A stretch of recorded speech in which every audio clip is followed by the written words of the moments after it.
Bismillah wa bihamdi. Assalamualaikum warahmatullahi wabarakatuh.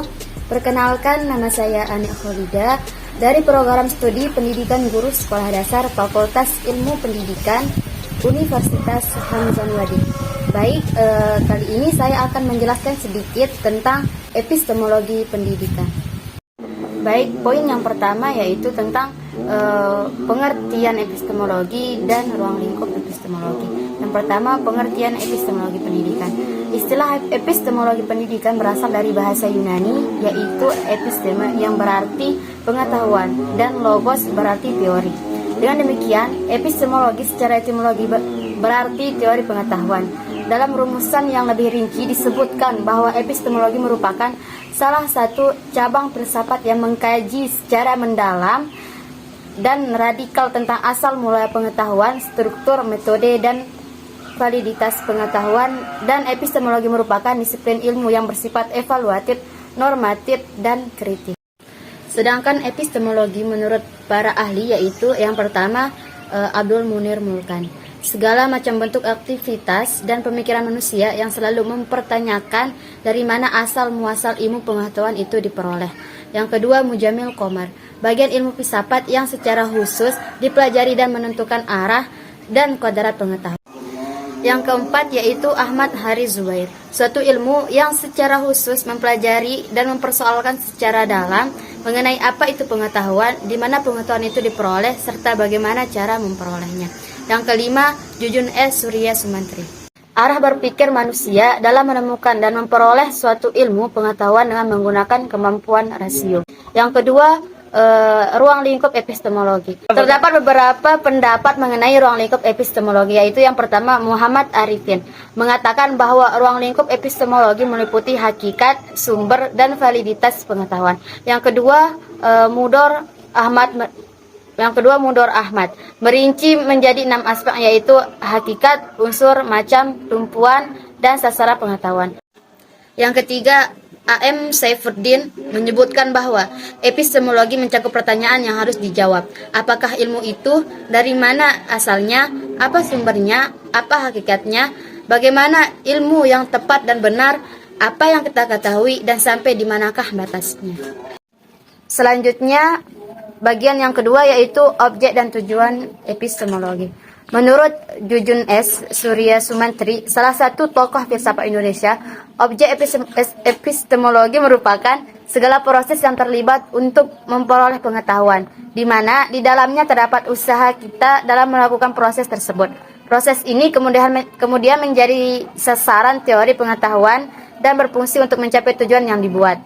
Sasaran adalah hal yang penting karena ia menjadi perantara yang harus dilalui dalam mewujudkan tujuan. Tujuan menjadi sangat mustahil bisa terrealisasi jika tanpa sasaran. Begitu juga sebaliknya. Sasaran tanpa tujuan membuat sasaran menjadi tidak terarah sama sekali. Sedangkan tujuan epistemologi bukan untuk memperoleh pengetahuan, tetapi keinginan memilih potensi untuk memperoleh pengetahuan. Tujuan epistemologi sesungguhnya memiliki rumusan. Bagian yang ketiga yaitu landasan epistemologi. Landasan epistemologi keilmuan disebut metode ilmiah. Seperti yang kita ketahui, metode ilmiah adalah prosedur untuk mendapatkan pengetahuan yang disebut ilmu. Jadi, ilmu pengetahuan diartikan sebagai pengetahuan yang didapatkan melalui metode ilmiah.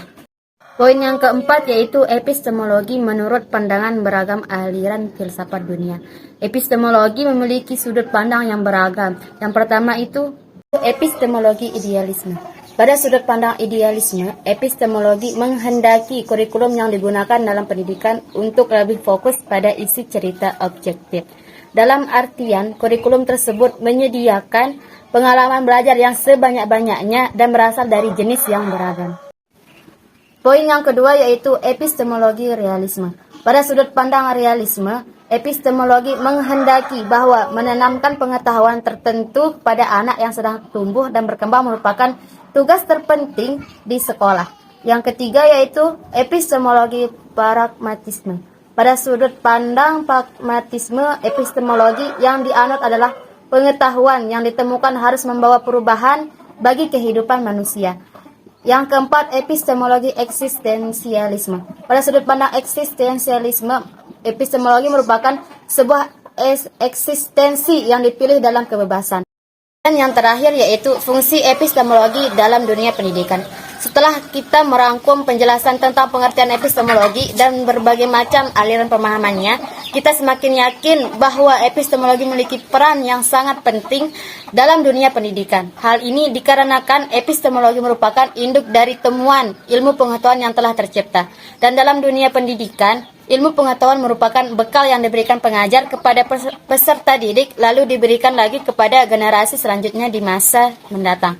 Epistemologi dalam dunia pendidikan bertugas melakukan usaha untuk menetapkan sebuah kebenaran yang berasal dari sebuah isi pemikiran dan divalidasi oleh metode ilmiah. Itulah mengapa epistemologi dalam dunia pendidikan juga berperan penting sebagai sarana untuk mengetahui berbagai variasi kebenaran pengetahuan.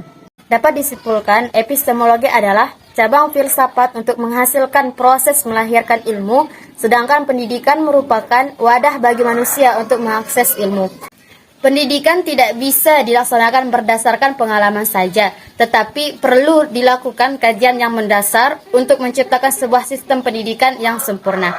Ini merupakan mekanisme yang menjadi pedoman bagi pelaksana tingkat pusat, daerah, sekolah, hingga guru sebagai ujung tombak pendidikan. Mungkin hanya itu penjelasan sedikit tentang epistemologi pendidikan. Sekian dan terima kasih. Wabillahi taufiq wal hidayah. Wassalamualaikum warahmatullahi wabarakatuh.